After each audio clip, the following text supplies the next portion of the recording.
Right, it's Wednesday evening again here in the UK. It's 7:30 p.m. and it's Mark Wilkinson, Straight Talking. We are interviewing some fantastic people from all over the UK and all over the globe. And I'm really, really proud and honoured that a great friend of mine, Jason Cundy, is going to join us this evening for some Straight Talking. How are you, Jace? I'm good, man. How are you? Yeah, really good. So a little bit of people, need to know a bit about you. You're a former English Premier League footballer. You played at Ipswich, Portsmouth, some other team in North London that escapes my brain, and of course, Chelsea, the mighty Blues. Yeah. So we're going to talk about all of this. We're going to talk about football together, and all kinds of stuff about life and life remixed and challenges. You were a great footballer. You were a tough central defender. You're now a TV and radio broadcaster. Of course, you're on the. Oh, you're bigging me up here, Wilkie. You're on the sports. Keep going. Don't stop. I'm keeping going. I'm going. Hang on. I'm giving you a little massage. Here we go. You're on Talk Sport, of course, Monday to Thursday. Monday to Thursday, yeah, every night. 10 p.m. on Talk Sport with the Sports Bar. You're also on Chelsea TV a lot. I see you interviewing Frank and Lampard and a lot of the other guys at Chelsea. And you achieved some incredible success. So let's have a little talk about, obviously, how you got started. Now, I've known you for about 25 years. I remember seeing you in that pub in Wimbledon. I think it was the Swan back in the day with Graham Stewart and a few of those guys. And we slowly just got to know each other over a period of time through music and clubs and the love of the Chelsea and everything else. Yeah.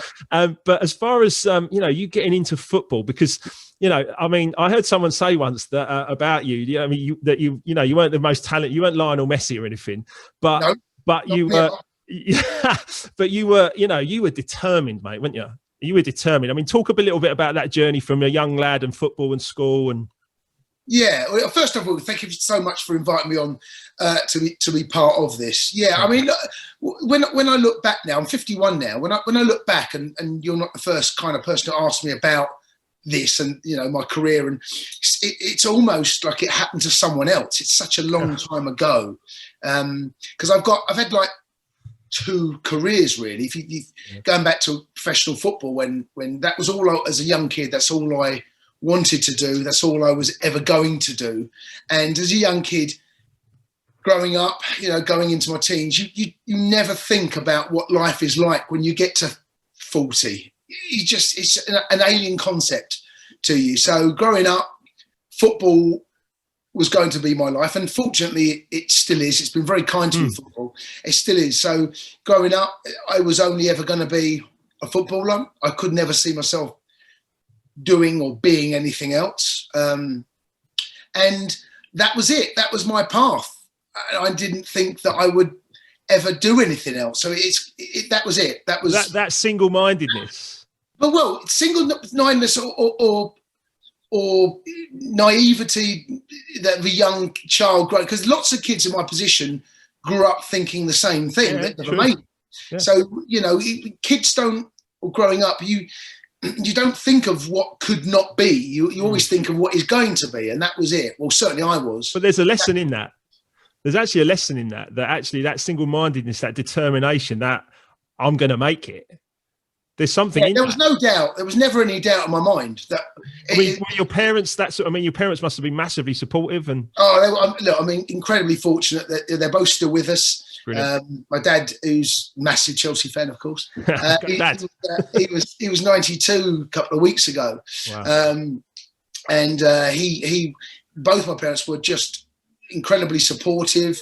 They took me to matches. They took me to training. Without them, there's no way I would have ever have been able to be given the opportunities to go and make it. But I didn't think. That was it. That was all I was going to do. And looking back now, it was there was single-mindedness and determination, but that was it. That was my path was there. And so, you were were you particularly talented footballer at school? Were you like, did you stand out? Or you like, Well, I was always the best of growing up as a kid. There were other, playing for the county, and you play with certain kids going up to a certain age, and eventually they kind of fall away, and then you get yourself to a certain other level or a certain age group at Chelsea. Because I was at Palace as a kid, Wimbledon, Arsenal, West Ham. But Chelsea was the one that you got about a bit.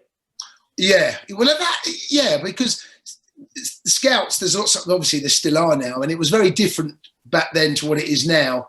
Now, because of the amount of football that young kids and sport at school, they're monitored about how much sport they do. Back then, literally, I was playing football every day, Monday, Tuesday, Wednesday, Thursday, pretty much, Saturday, Sunday. So like 6 days a week, which is not healthy for a young kid to be playing that much sport. Plus, what you think about what you're doing at school with PE, school games, you know, and all that. But yeah, my parents were incredibly supportive, and you know, I to this day I still appreciate their sacrifices they made for me, and the encouragement. They must have encouraged you. They must have said, "Follow your dream, Jay. Keep going, keep going." Yeah, but not push you, Mark. No, they never did I feel the pressure.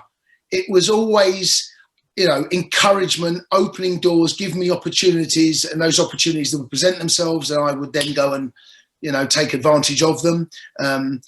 Funnily enough, actually, I had to write to Chelsea for a trial because did you? I was all these other clubs, but yet I supported Chelsea, and I used to go and watch them play. Yet I was training at Palace on a Wednesday or Wimbledon on a Tuesday, and yet the club I used to go and watch when any given opportunity. So I wrote to Chelsea for a trial. They come and watch me play a game. And next thing I'm in there, you know, in not the academy, they have that now, but, you know, in their youth setup. And from that moment on, there was only ever going to be one club that I wanted. I mean, what a story in itself. And just you know, there's again, determination to actually reach out to the team that was obviously in your heart, that was like, look, Chelsea, do you know what I mean? I'm a decent player here. You know what I mean, but you could have just had a career elsewhere, but you actually were like, no, that's what I'm going to do. You know, I mean, I think that's you know, that wonderful sort of single-mindedness focus. I mean, I'm dying to ask you a couple of things actually, just popping into my mind as we talk. One of the things is your debut at Stamford Bridge. I mean, that must have been an amazing feeling. I mean, it was the old Stamford Bridge, so it was a big old space, wasn't it? You know, and with the old greyhound track around the outside and the shed and all that. Yeah, but I mean, running onto that pitch that time as a debutant must have been a real moment. Well, I made my debut the week before away at QPR. Right. And we got beaten 1-0. That day was just literally all my dreams as a young kid growing up. That day there was everything I'd dreamed of, putting on the Chelsea shirt, playing for Chelsea's first team. And it wasn't just me, it was my parents, my brother and sister also, who were younger than me, that had to make all the sacrifices for me because they had to come along to the games, you know, dragging all the family along to go and watch Jason play. You know, I mean, they had no say in the matter, and they're so young that was the case. But yeah, I mean, it was for everyone, and my dad in particular, who the day that I was born, he told there's a pair of boots, a photograph he's got with a pair of boots above me, saying one day Jason will play for Chelsea, and the day I was born. Wow. So it's remarkable. That's the power. That's the power that we've got, that we can think and speak and make things happen like that. It's amazing. My dad, that was it. He said those words, and on my Twitter, there's a photograph of I don't know if you've seen it, Wilkie, of two little boys together. Yeah. Well, one of them on one side is me in a Chelsea hat and a Chelsea shirt. It was the 1970 FA Cup final, so I'm 6 months old at that stage. Yeah. So, you know, that's the influence that had back then. And the other one on the other side is my little boy, Leonardo, who's now 6, who literally to the day when Chelsea won the title in 15, almost to the day, he was born in November like I was. His birthday was last week, and mine was a couple of weeks before that. It's almost to the day, I've worked it out, that Chelsea won the FA Cup against Leeds, and 45 years later, almost to the day, Chelsea won the title in 50, and I mocked up the photograph. So anyway, that's a lovely story. And your Twitter handle is Jason Cundy 05. Jason Cundy 05. So people need to follow that, because you put out a lot of interesting, and then you get a lot of interesting feedback from the late night sports bar gang. That's all part of it. Yeah, but going back to what I was saying about my dad, and you know, that photograph which led to that. You know, he that was him having that belief and that confidence and that genuine feel that I was going to go and do something. And amazing. If you think about it, but I never felt pushed. Never felt pushed to the point that I would. You get pushy parents. So that was never me. They were wonderful parents. Well, he believed in you. They still are, yeah. But he believed in you enough to say something like that, and then amazing that you lived up to it and you achieved it. And I honestly believe that there's higher powers out there. I'll give you a little example. My mum, I've always been a tall lad, and my mum used to say whenever we met anyone, they'd always go, "Oh, he's tall, isn't he?" And my mum would say, "Yes," and I've told him he can't stop growing until he's 6'4". How tall am I? Hold on. You're not 6'3.5", are you? But my point to you is that these things that are said to us and these things, they influence us. Of course they do. And all power to your dad for actually saying stuff like that. So I was reminded by something else as well. Do you remember Tim from Soccer AM? Do you remember Tim from Soccer AM? I always remember one of he's a big Chelsea lad, isn't he? Yes. And I've forgotten his surname, Tim Lovejoy. Tim Lovejoy when he missed the penalty. That was it. Tim Lovejoy. I remember when you were on an interview with him and you were training a little bit. We'll go back to the Chelsea and the football career, but you were training some of the young kids. That's right. Some of the under Chelsea were the under 10s. That's right. I was doing the under 12s. I think I was doing. I've done a lot of work there. I think at that time the under 12s. But then his question was to you, where did they go after that? And I said under 13s. I mean, literally, that was a tapping, Wilkie. That was absolute tapping, and he knew that he left an open goal there, and and you weren't going to miss that one, mate. There's no chance of me not missing. Yeah, exactly that. Yeah. And talking about goals, now of course, unfortunately, one day you did end up leaving Chelsea, and you did go to you went north of the river to some team that I forget. But you did score an absolute worldie of a goal there, didn't you?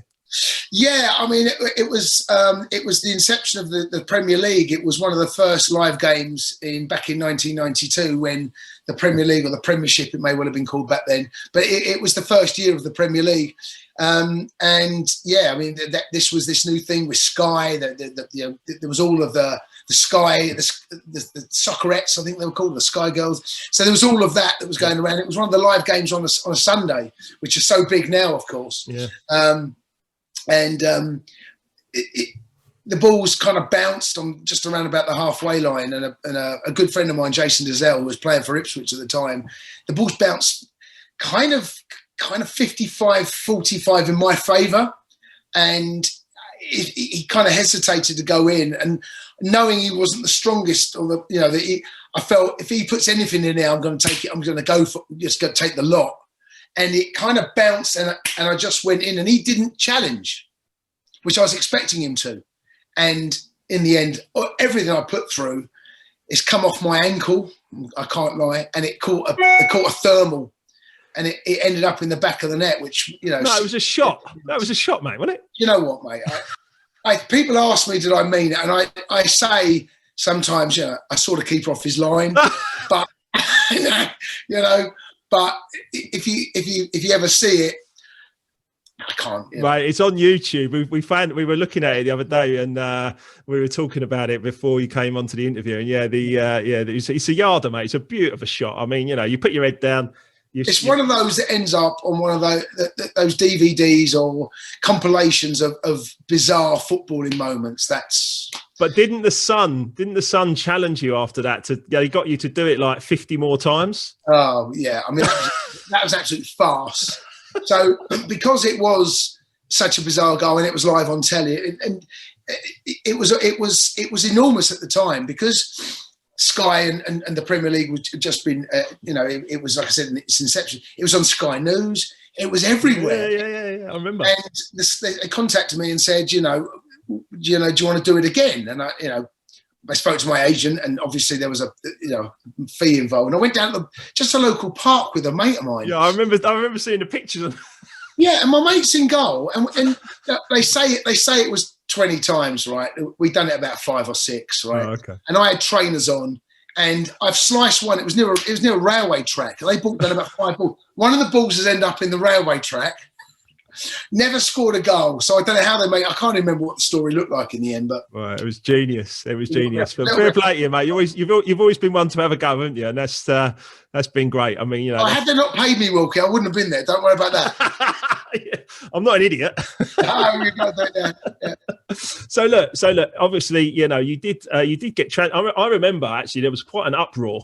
I knew of you. I'd seen you in the pub a couple of times, and that kind of stuff. And we kind of had mutual friends. Actually, had a couple of mutual friends. And I remember, you were like the young blood. You were like the future of Chelsea. You were like centre half. We'd had Pates and McLaughlin, and here comes Cundy, and it was going to be like, it's going to be a big thing.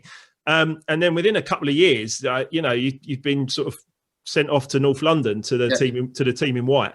I mean, there was an uproar. There was quite a disappointment. The fans, we haven't got we didn't have social media and stuff, but there was a fans forum and stuff like that. It was quite, people were quite upset about that. Yeah. It was a bizarre scenario. I'd signed a 4.5-year contract in the November. That would have been in the 91 and March 92. So we were in the FA Cup. I didn't know this at the time. But we played Sunderland in a replay of the FA Cup quarter-final. And the way that it worked back then, there was a transfer deadline day, which was always the last Thursday in March. And we played them, FA Cup quarter-final replay. It would have been around about a week and a half, 2 weeks before that date. And if we got through to the semi-finals, I've later found out, I wouldn't have been sold. Wow. But because we got knocked out, I was then available, and the Spurs spoke to Chelsea. I had no inkling of this. I get a phone call from Ian Porterfield, their manager. We play Sheffield United at home the day after, or the week after we got knocked out of the FA Cup. We got beat 2-1, but I did score at Stamford Bridge, the only goal I ever scored at Stamford Bridge. Yes, Jace. Yeah, so I scored on my final game at Chelsea. I scored what is now known as the Matthew Harding end. Yeah. And I had a phone call from Ian Porterfield saying that his first words were to me, "Are you sitting down?" Really? Oh God. And I never heard from him because I was still living at home. Yeah. You never hear from the manager. Ian Porterfield never. Why would he phone me? I was with him in training that day, and he phoned me at home just saying, "Are you sitting down? There's been an offer in from Spurs. The club have accepted it, and Terry Venables will be phoning you later on this afternoon." I mean, imagine hearing that as a 21-year-old. Especially after you put your heart and soul into And it rocked my world. It totally rocked my world. I didn't see it coming at all. And it's in football, there is no loyalty in football, and it comes from I'd signed 4.5-year contract 6 months before. The club wanted the money more than they wanted me, and they made their choices and their decisions. And the way I saw it, I had to make mine. And there was no. It's not like now where the players are earning like Mesut Ozil, for example, at Arsenal, who can sit on 350 bags a week and say, fine, I'll sit in the stand, I'll sit at home, and you pay me, £1 million a month. That then the players had very little control, very little power. The club had all the power, and I did ask Porterfield if I remember saying to him, if I don't go, will I be put in the reserves? Because that was the fear back then. If you mess the club about, is there a chance that they could mess you about in your career? Yeah. And he said, if I've got anything to do it, no. But the fact that he couldn't say no, he said, but if I've got anything to do with it, which made me feel, actually, you probably haven't got as much control on this situation as I would like. Yeah. So I had very little. I had the phone call on the Tuesday, signed on the Thursday, played for Spurs on the Saturday. I mean, that was it, literally that quick. I mean, Terry Venables must have been an interesting guy, interesting character. Yeah, no, I love Terry. And the move never worked out for me, as you know, and it probably happened.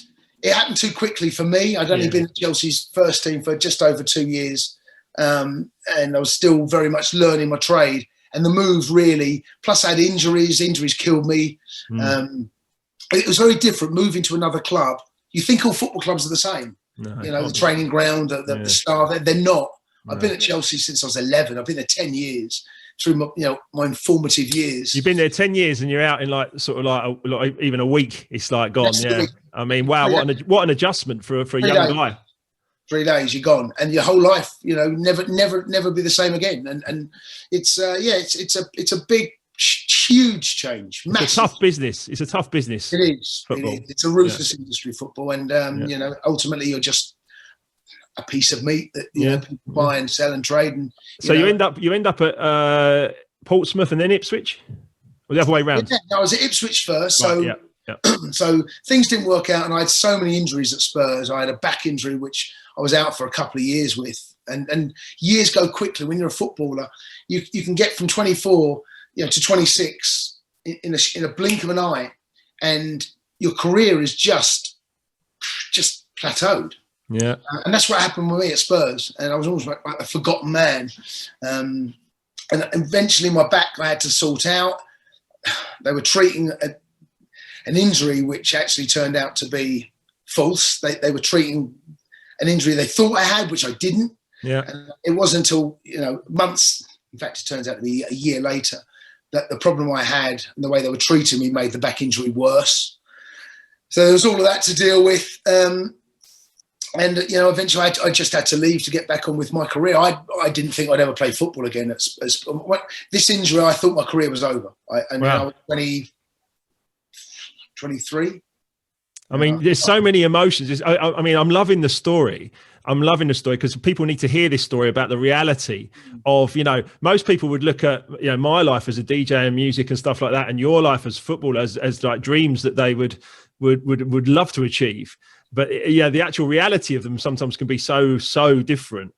And it's so. I want to ask you so many questions about the emotions you must have been feeling and the ups and downs and everything else. But we're going to come to some of the downs in a while. But the ups as well. The fact that you did get onto a football pitch and play again, and the fact you did have 2 more clubs and you continued your football career until you were 30. Yeah, I mean, what happened was I actually was on loan to Crystal Palace for a month, and the back injury which kept me out for it was 2 years, and it's a long time in a footballer's career. 2 years. Yeah. It's you think about your career really. You've got 10, 15, maybe. Now far more, but really about 13, 14. So 2 years is an enormous chunk of your career. Yeah. And I didn't play a first team game for Spurs for that time. I was out injured, and in that time, they bring other players in to replace you. So I'm now down the pecking order, and I can't even get fit. And when I got fit, I couldn't stay fit. I was picking up other injuries, hamstrings, ankles. There was all sorts of other things that were a knock-on effect of it. But eventually, I got myself in a position where I went on loan to Crystal Palace for a month, which I loved. And that first game back, we played Stoke away. Stoke away on a wet Wednesday night? It was on a Saturday. It was on a Saturday. It would have been cold because I remember it was around about the October time, so it would have been about cold. But to put a pair of boots on again and go and play a professional football, my parents went there as well. I remember being in the dressing room thinking it was almost like again making a debut again because I've been out for so long, making that. That journey to become a professional footballer again in a very odd way. Yeah. So it was a big moment for me, a really big moment for me, and we won, which was a good thing. I was incredibly proud of the battle to come back from that adversity, from being in a position where I felt my career was over. There was no light at the end of the tunnel. There's a great quote from Winston Churchill that says, "We're successful if we rise one more time than we fall." And that roller coaster of a young man, like for me as a DJ, but for you as a footballer, that roller coaster it's an emotional roller coaster, isn't it? They're 2 years without kicking a ball or without playing, and it must have been rough when that's all you've dreamt about since you were 6 or whatever, you know. Yeah, and there've been so much from you know, the moment I made my debut when I was 20, you know, 4 years later, you know, 3-4 years later, I'm staring into the abyss. It was, you know, I got into Chelsea's first team, and when I got there, I stayed there, and it wasn't in and out. I got there and I stayed there, and then you go to Spurs, and it literally just fell apart at the seams, and there was no way. I couldn't see a way back. Couldn't see a way back, and you know, when eventually you do, you learn a lot. I'm always feel you learn more from adversity when things are going well. Yes, right, it's brilliant. You know, yeah. You're on this upward trajectory, and life's great, everything's good. And when things go well, things seem to go better. Is when things go bad and things don't. Then you have to kind of find another way. And, yeah, you're right. I mean, you learn a lot more from the dark times. You know, I was definitely without question. You know that I had an incurable disease and bankrupt and all that kind of stuff as well myself, and that's what Life Remixed is about strategies that I've used to recover. And you know, I think that, you know, for you, it almost feels like, particularly at a young age, it was almost like it was ingrained in you just to keep persisting. You know, keep bouncing back. Your dream was still your dream. You still wanted to play football, even though you had a tough time. You know, I mean, yes, you got into the Chelsea first team. Yes, you were like the new centre half that we all loved, and we thought you were going to be with us like almost like a John Terry was after you. You know, so I saw it. Yeah, of course. And so to be knocked off course like that, but then to dig deeper and learn, and then to actually get your boots back on and come back. At Palace, and then obviously to Ipswich. Yeah, Palace was a month loan, and then the deal couldn't be done. They wanted to sign me permanently. Stevie Coppell was the manager. Ron Nodes was the chairman. They agreed a fee with Spurs. And what worked against me, really bizarrely, is we played 4 games, and in that time Palace was struggling. Played 4 games, we won 3 and drew 1. So I never lost a game in a Palace shirt. So that sounds all right. And of course, Alan Sugar was the chairman of Palace, of Spurs at the time.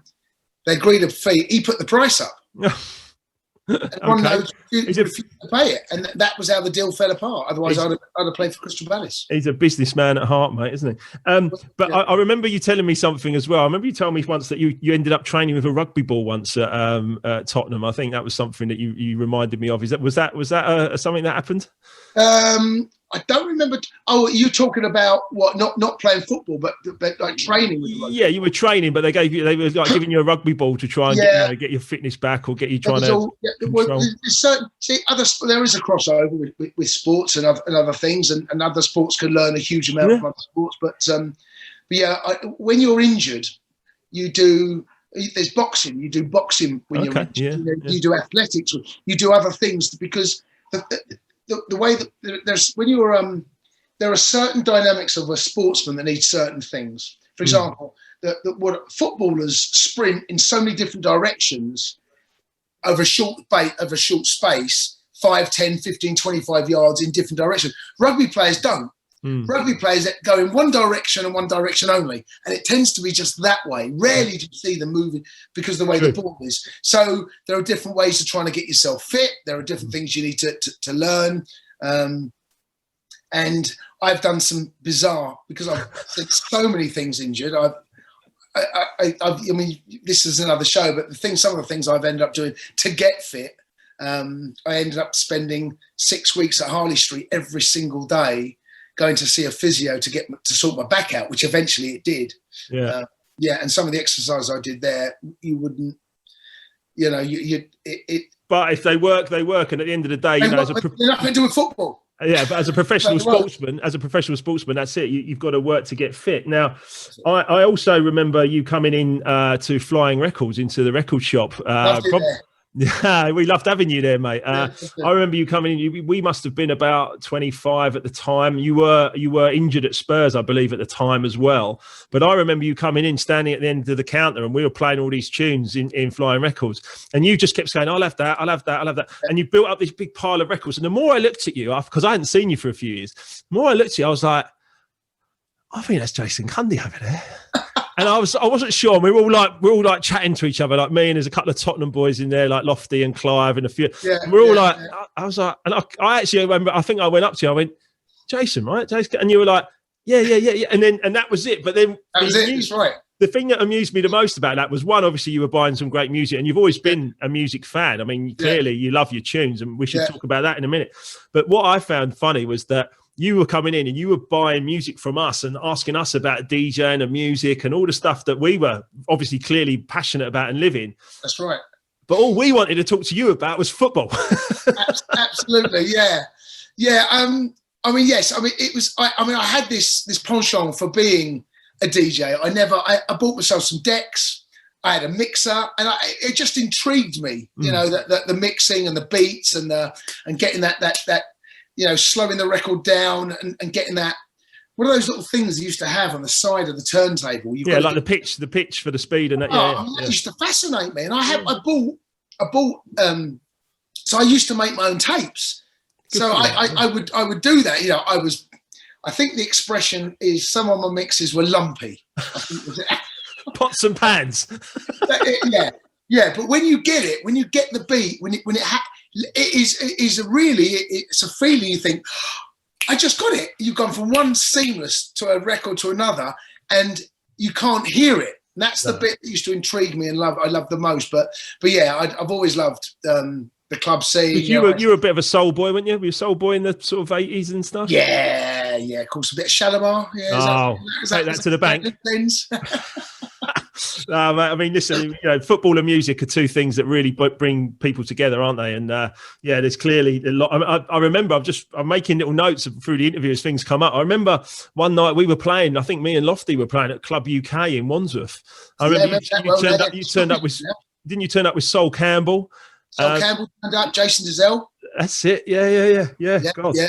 Memories, mate. Memories. Yeah. That's yeah. So yeah, I mean that was a part of my growing. I've always been a social butterfly, as you still know, Wilkie. Of course, always enjoy the social side as well, and the two. I mean, footballers and socialising, they kind of go hand in hand, right? So I mean, I've listened to the Peter Crouch podcast. I mean, that's hilarious, and I mean, your shows are equally as hilarious, and I'm sure you've got so many stories that if you actually put them down, into a sort of lifetime book. Some can be told, Wilkie. Some can't. Right? I appreciate that, mate. I appreciate that. I do.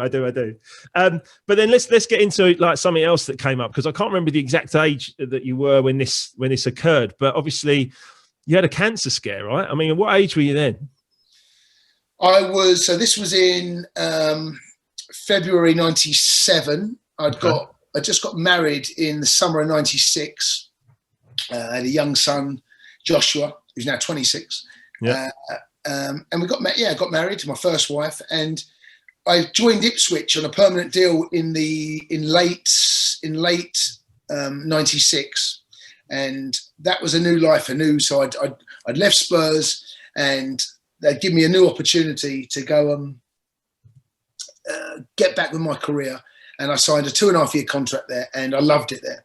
Absolutely brilliant. Ipswich was struggling. And I came in at a time where George Burley was there, and it was a really exciting time. There were a number of young players: Richard Wright, the goalkeeper, Kieran Dyer, Scowcroft. There was it was a time where the club felt as though they just needed one or two little things to change, and they felt we could get somewhere. And I was one of those. Mm. And things started to change. We climbed the table. We got ourselves in and around the playoff places, in and around the automatic promotion back to the Premier League. And I was sitting at home, remember it very well. I was watching EastEnders. And as most blokes do, at times when we're sitting there watching telly, our hands are down in our trousers. You don't even know they're there. And you're just sitting there, and I just noticed that one of my balls was swollen. It was hard, very different from the other one, very different, and it changed shape.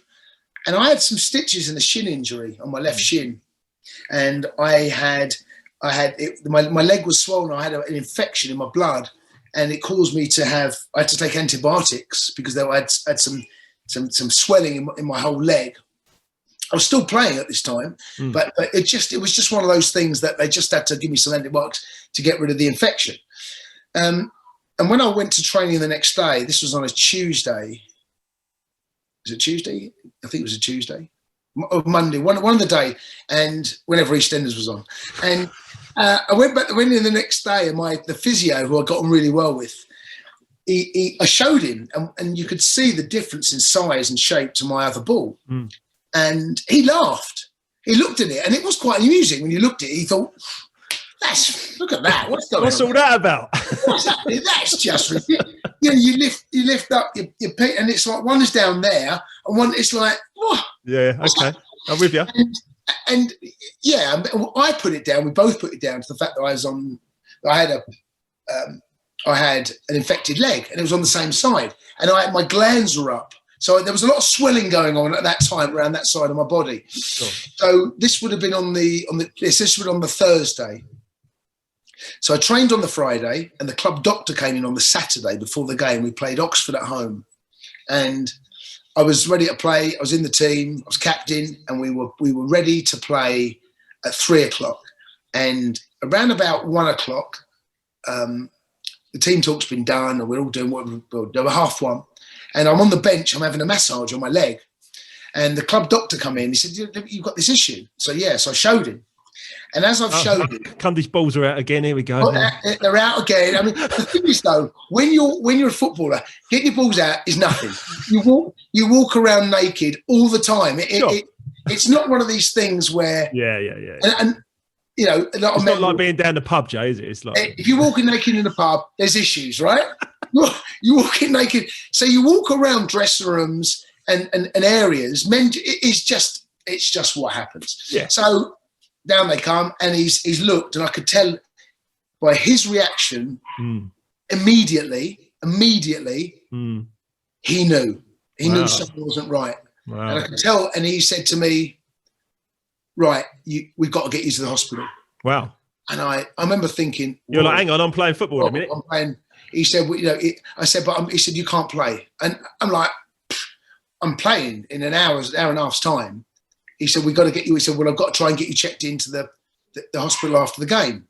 Wow. And they couldn't do it. For whatever reason, they couldn't do it. But they got me in for a scan on the Monday. But I remember during the game, which we won, Always remember if you win or lose, Jay. If we won, we won. But I remember when the ball went dead, there might have been an injury, the ball went out of play. And I remember just standing on the pitch, my concentration momentarily, I remember thinking, I wonder what this is. And for a split second, it went through my mind, cancer. And it literally left. I remember it. And it had literally a millisecond. And it left. And I always remember that. I remember looking at the grass, staring down, thinking, I wonder what this is. And anyway, the game got underway again. And I didn't think much of it over the weekend after that, to be honest with you. I went home, we won. Was there a lot of pain? Was there much pain? No pain. Nothing. No pain. Oh, right. No pain. And on the Monday morning, I had an appointment at a private hospital in Ipswich, 9:00. And as I pulled up to the hospital, there were people waiting for me outside. Right. And I remember thinking, ooh, they're waiting. Mr. Cundy, can you come? I remember thinking, wow. This is not normal. Yeah. This, this is just a little bit too.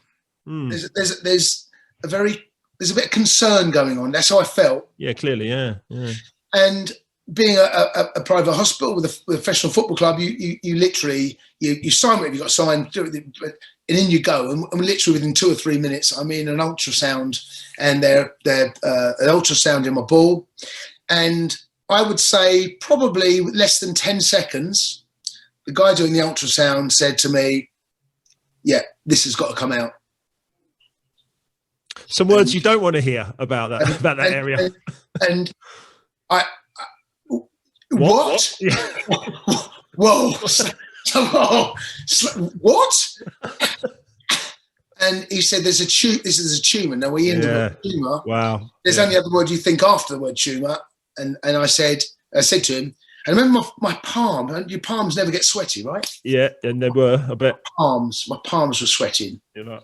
And when your palms sweat, there's. Yeah. And I said to him, "Could this be cancer?" And of course, the answer there has to be. When you hear the word tumor, it could be, but you have to ask the question. He said it could be.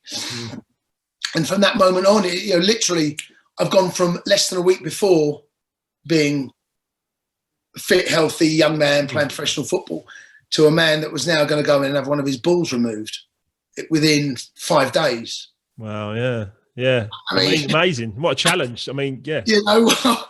That was, and I felt all right about it. I didn't feel it was a shock. I remember phoning my parents.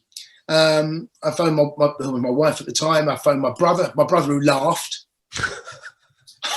You gotta love brothers. You gotta love brothers, isn't they? Straight to the point. It was a good time to laugh. We have the balls with you, laugh. My parents' reaction was very different. There was a lot of tears. Wow, yeah. There was a lot of emotion. My wife at the time was incredibly upset. We hadn't been married a year, and of course, there's a chance that you could have cancer, which is a bolt complete. But I never felt at any time. I never thought that I would ever die, and that I never thought I was ever ill. I didn't feel ill. Right. So you just took it in your stride and just went, okay. No, because I didn't feel ill. We were so close to the playoffs at that time and getting an automatic promotion. I did ask the oncologist about, could I play for the rest of the season? How bad is this? I was going to say, I bet you were like, when can I get back? Well, I mean, I had to go back. When I found out, the first thing I did, I then had to go back to Ipswich and I speak to the chairman and the manager, George Burley, the club doctor and the physio. And we sat in a room, and I remember sitting in the room and having this conversation with them. And George Burley, and I said to him, look, I don't know how bad this is. They don't know if it's cancer. I said, but I don't know whether I can. Can I have this operation in 2 I don't know how can I have this operation later on, because we're so close to getting back to the Premier League. And George was like, well, what do you think? And the doctor was like, well, we have to find out. And the oncologist, when I put it to him, was almost disgusted.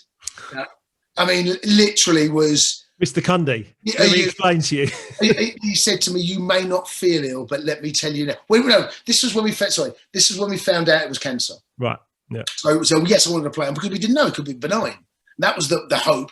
It was just benign. There was nothing there, but there were red flags everywhere because of my own personal situation and my age. There were so many things that pointed in only one direction. It was inevitable that it was going to be cancerous. And then 10 days later, I had to go back to the hospital, and the doctor, I never forget his words, and said, yes, it's cancerous.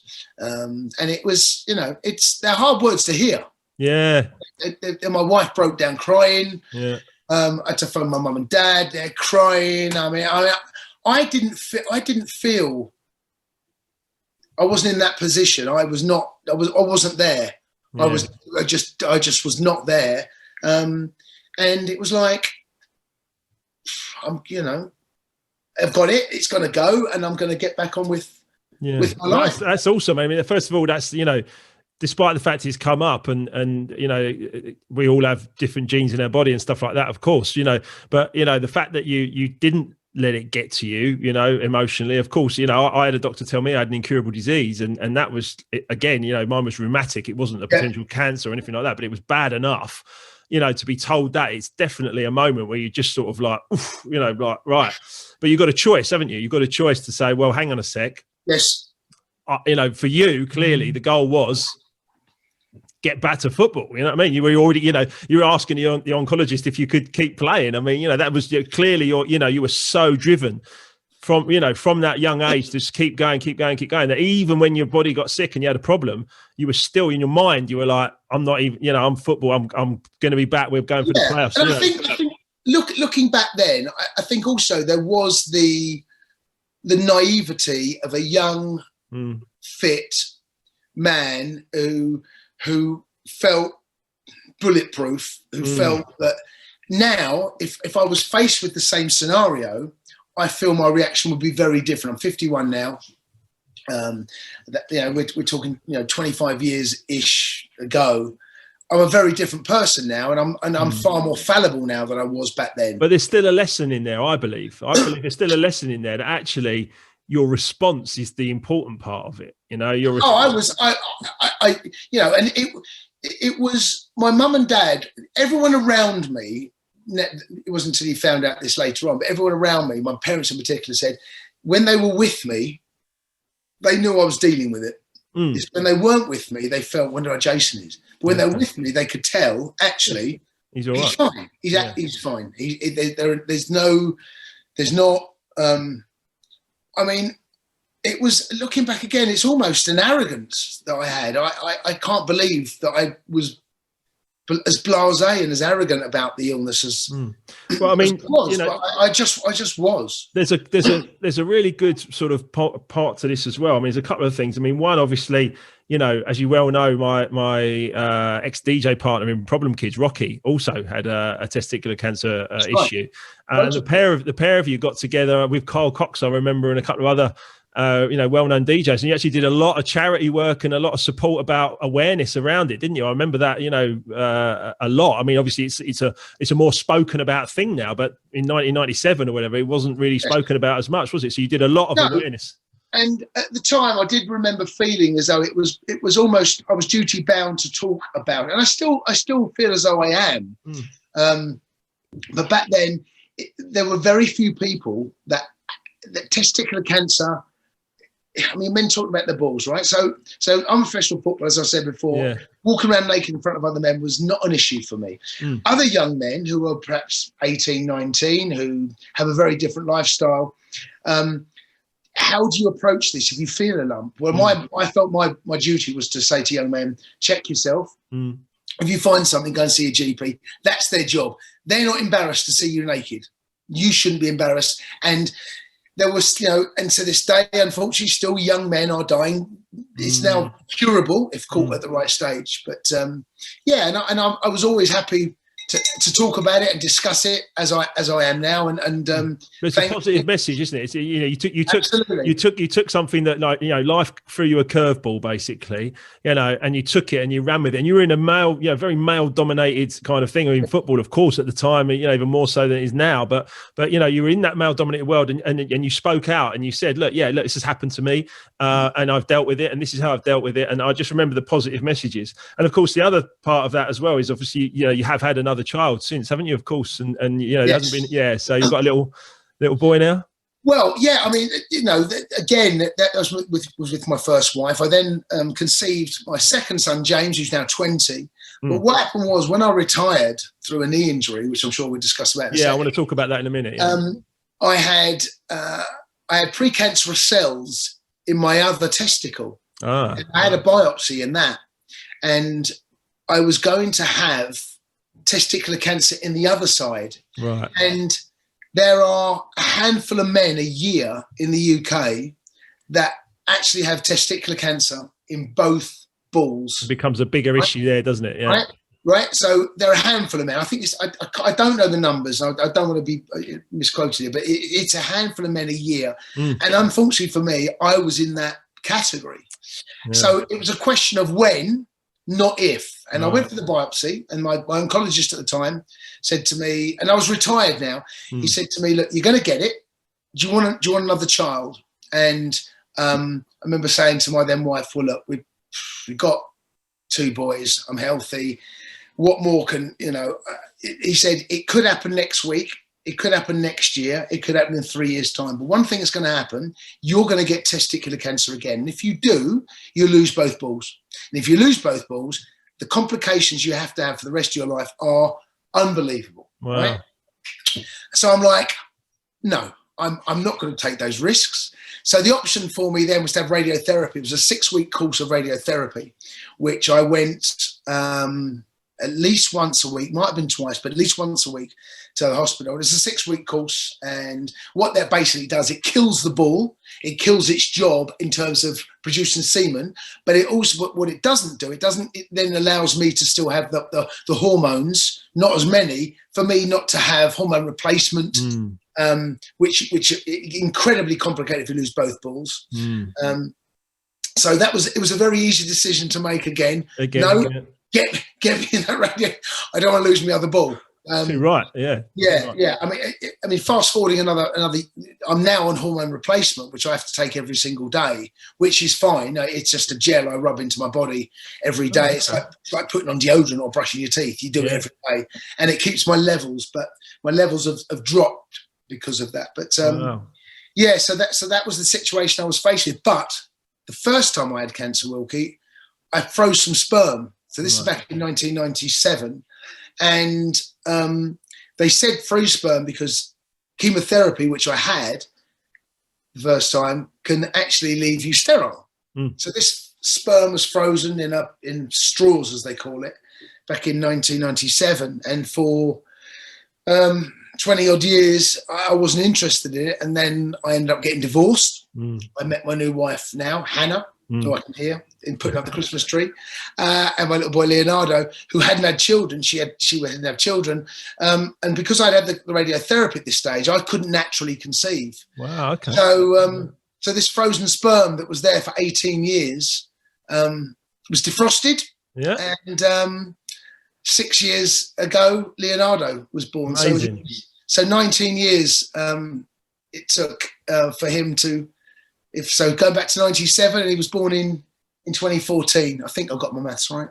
That's amazing. That's honestly it's an unbelievable story, isn't it? First of all, that's really candid, and I've known you for years, and there's bits of that story that I wasn't aware of either.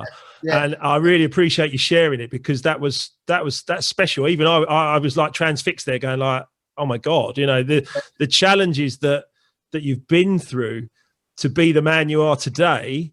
Every roller coaster moment, that you could possibly, not all possibly imagine, but some serious challenges here. Yeah. And you've kept I've never seen you, particularly down or particularly kind of like, upset or challenged. You've always come across to me as a guy that, is strong and going through some of those challenges, mate, must have been, and this leads me to another one.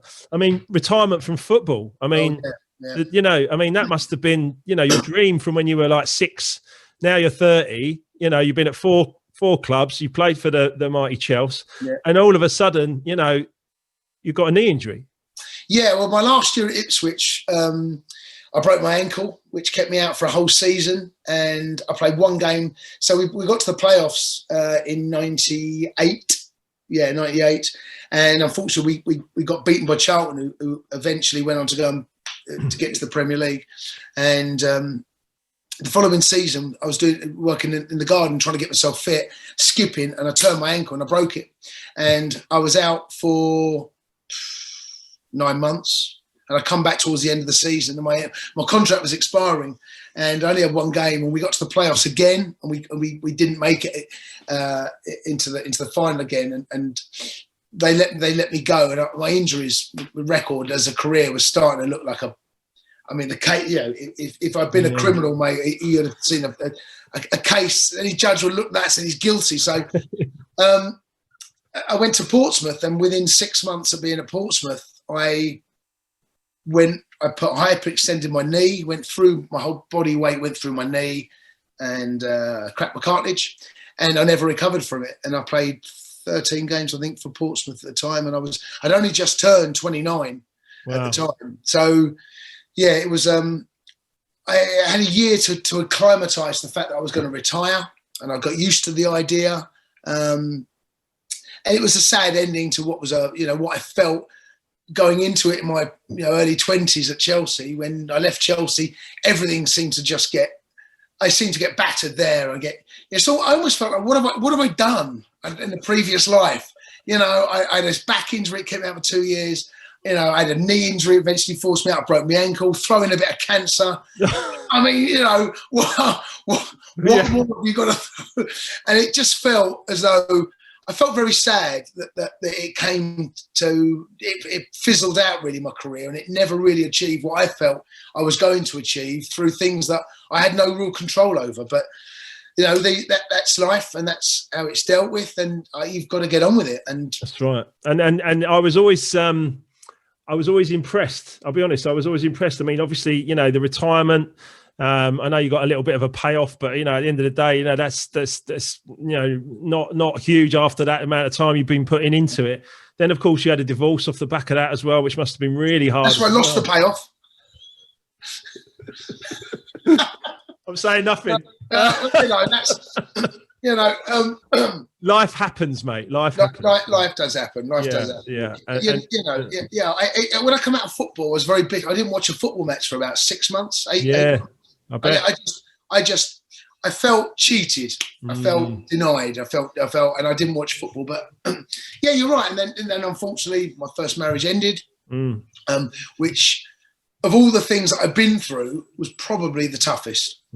Yeah, really. Wow. After all of that, the divorce was the hardest thing. That was probably the toughest, because there were 2 children involved, and it wasn't a particularly amicable divorce. Tough times, though, mate. Yeah.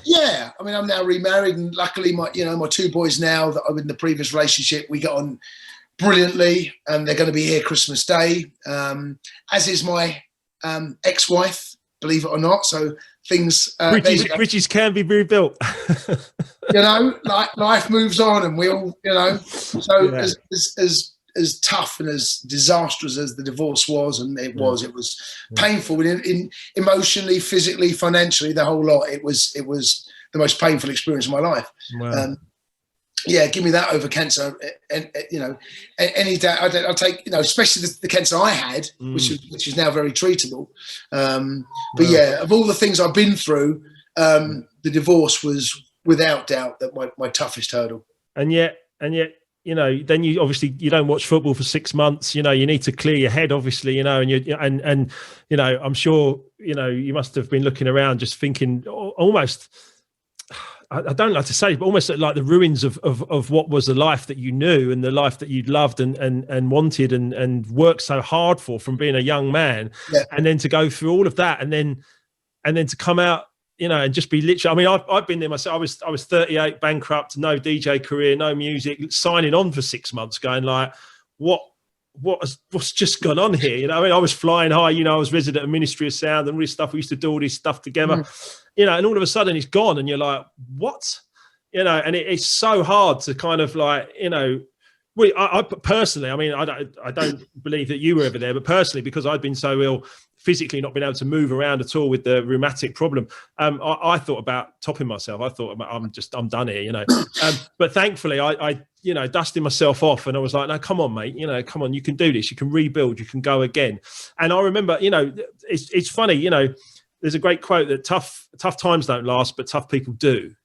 And all of those experiences that made you tough, that made you tougher as you went through football and everything else you went through, there must have been experiences that you used to be able to to bounce back. And the next thing you know, I didn't see you for a little while, as we're all doing our thing and off doing our lives. Next thing I know, you're popping up in the media.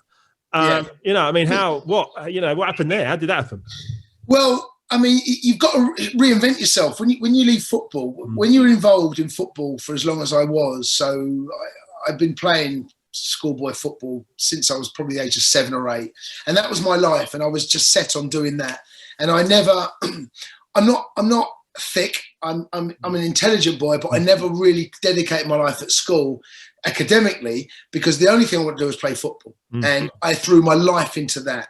And if I had not made football, I have no idea, Wilkie, what I would have done. Don't even ask me what route, because it scares me to think what I would have turned, or what I might have been doing for a living. But thankfully, that wasn't the case. But when you dedicate your life so much to football, and you have no other skills, it's very difficult to when you retire, because football's brutal.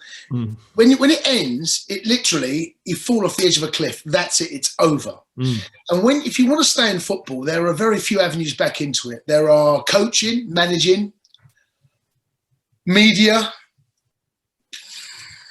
That's it. Yeah. That's it. And I coached the Chelsea's academy for 2.5 years. I've done my badges. I've got my UEFA B licence, was looking to go on to get my UEFA A and move forward in that direction at Chelsea. And Chelsea were incredibly encouraging. They paid for all the courses, and I was working with I mean, Eddie Newton, who I was at Chelsea Academy 2 years before Eddie, and Eddie won the Champions League with Chelsea. It could have been me, Wilkie. It could have been me. I'm only joking, but we still celebrated it, mate. I've seen the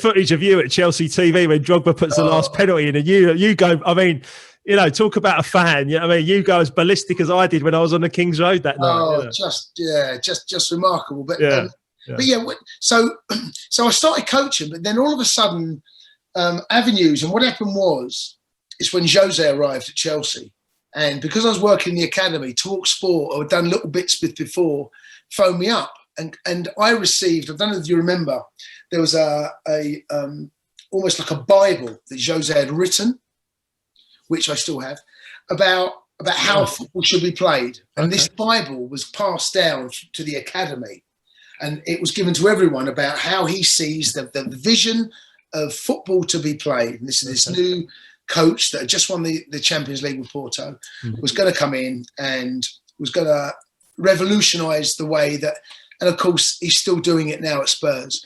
And they needed someone to talk about Jose. And of course, I used to be at the training ground. I used to see him. I used to bump in. I was working in the academy. So I used to go and do bits of Talk Sport. And eventually it snowballed. It got to such a stage that they were asking me to do stuff, not just on Chelsea, but other stuff. And, you know, I'm very confident. I can talk. You know, they like the way, they like my manner, and they like the way. And before I know it, I've now got a regular show on Talk Sport. And this happened in a very short space of time. This happened in about 6 months. Yeah. And I've gone from doing Chelsea's coaching Chelsea Academy to doing Drive Time 5 days a week on Talk Sport, which is a huge show. I mean, you know, and that was like, wow. That's a big change, isn't it? It's a big change, yeah. And because the work at Talk Sport and other media stuff started to come in at Sky and Chelsea TV, I was having to make a decision about where I wanted what do I do? I can't. Good to have options, though, Jace. Good to have options. Yeah, it's great to have options, but I didn't have enough time in the day to do both. And you know, I'd done the 12s, and I was loving the coaching, and I was loving it. But the media really interested me. Really, I'm very opinionated. I like. I'm talkative, as I'm sure you can see. Yeah, I like to have, you know, and I can express myself, and you know, and the knowledge that I had of football, and plus my experiences going through what I've been, gave me a real platform to go on and you know, I've been at Talk Sport now since 2004. Wow. So, you know, 16 years I've been there now working and had a regular show there. So I often listen on my way home from the bridge after a game. I often listen, and I often think about ringing in and going, Jace, it's Wilkie. Listen, this is what I think, you know. But we end up having. I'll be saying to you, what do you want me to play? Get the. A bit of Shalimar. But that's basically how it.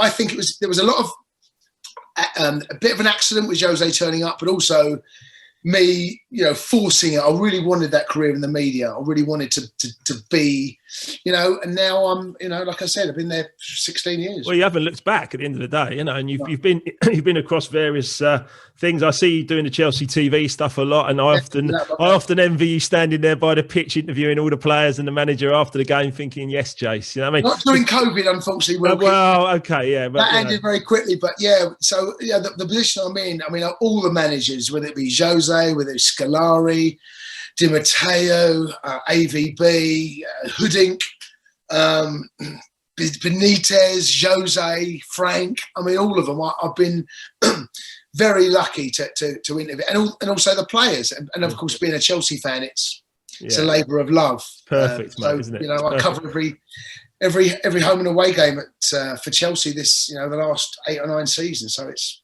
And I think that, you know, that you know, it's almost like you're living, like you said, a totally different life, but living another dream, another dream.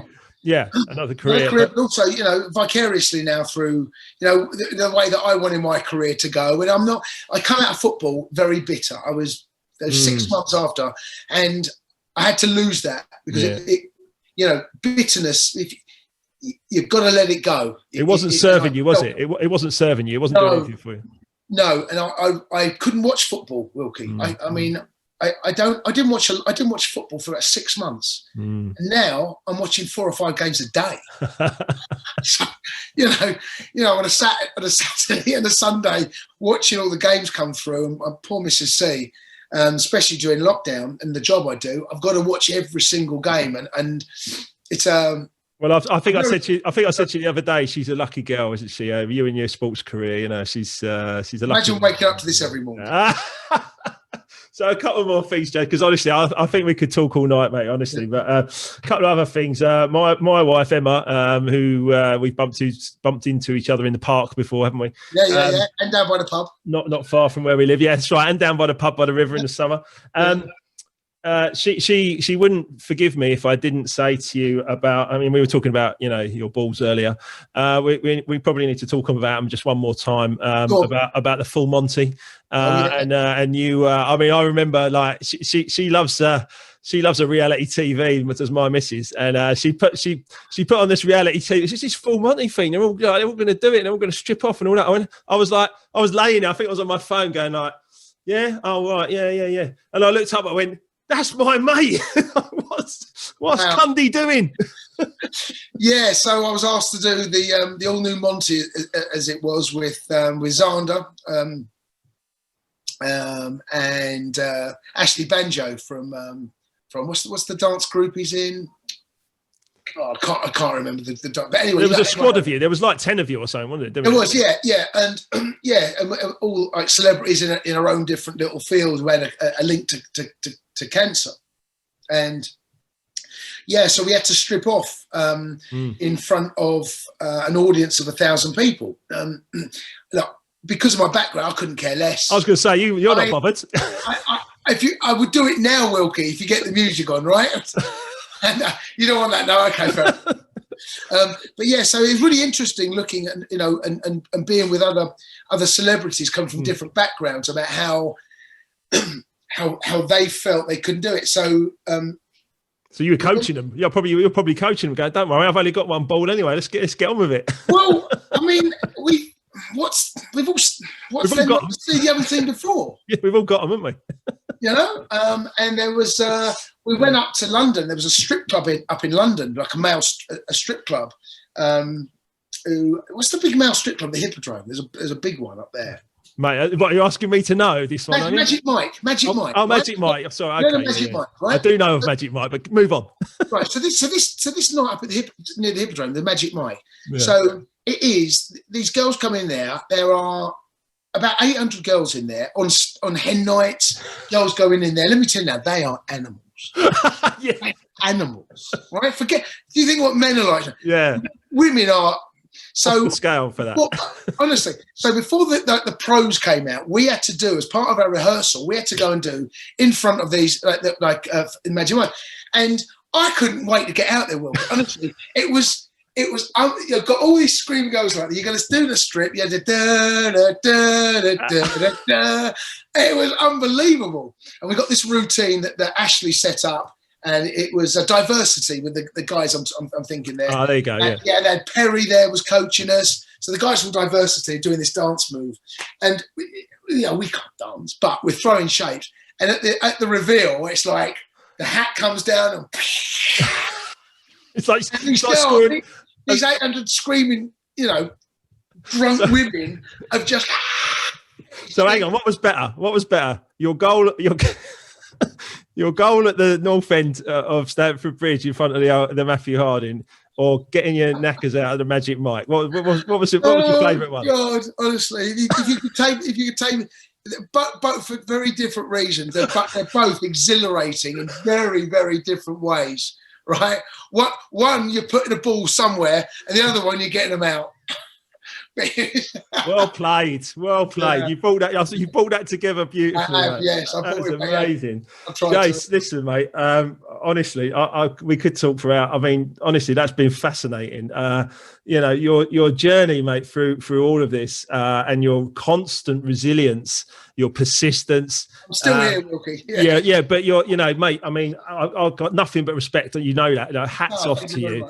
Hats off to you for never being knocked down, enough to stay down, but actually getting up. And I think that, there's so many lessons that people can learn from just listening to you, like the focus, the determination, the one track mind, getting there, making it happen, and even bouncing back, even when you've had tough times. There's so much in it, Jace. And honestly, I can't thank you enough for being here, because I've absolutely loved this chat. People can find you, obviously, at Talk Sports on your Twitter account. You're very active, aren't you? Yeah, I try to be Jason Cundy 05, Talk Sport, or Chelsea TV, but. And obviously, it's the Sports Bar, Monday to Thursday, 10 p.m. Monday to Thursday. We have a lot of fun on that as well. By the way, any late night talk show, you get some random, phone calls, don't you? Yeah, well, we need those. That's all. What makes. Before I let you go, there was one, wasn't there? That didn't you get a guy to he thought his missus was having an affair or something, and you got her on the phone and she was asleep, and it was all chaos, wasn't it? We've done some dreadful things. Yes, yeah, and you've got to be very careful because it's live. Of course, radio. You have. It's live, yeah. People's lives, right? Yeah. So it's a balancing act, and they phone us and they give us information. It's also like being a bit of a late night therapist in some ways. I've seen you actually like helping people, without question, without doubt. There are people there that over the time that I've done this, I've been doing this show for 12 years now. So this show now, you build like a relationship and a family with them. But a lot of people listen, don't phone in, but you can tell by some of the callers, first time callers, they've been listening for years, and it's interesting. No, I love it, mate. Honestly, I love what you do. You do bring a lot of joy to people. You do have some fun on there as well. Of course, it's a football show, and but the bottom line is, Jay, is that I think that your resilience counts for a huge amount. And I know you get lots of stick off Liverpool and Tottenham fans and stuff like that. But you're Jason Cundy. I've walked down darker alleys, mate. I was going to say you're Jason Cundy of CFC. We love you for it, mate, honestly, and it's been an absolute honour to have you with me tonight. Thank you very much, Wilkie. I've loved it. It's been brilliant. And I look forward to catching up with you again very, very soon, mate. Hopefully before Christmas, matey. Take care of yourself, mate. Cheers, bud. Take care.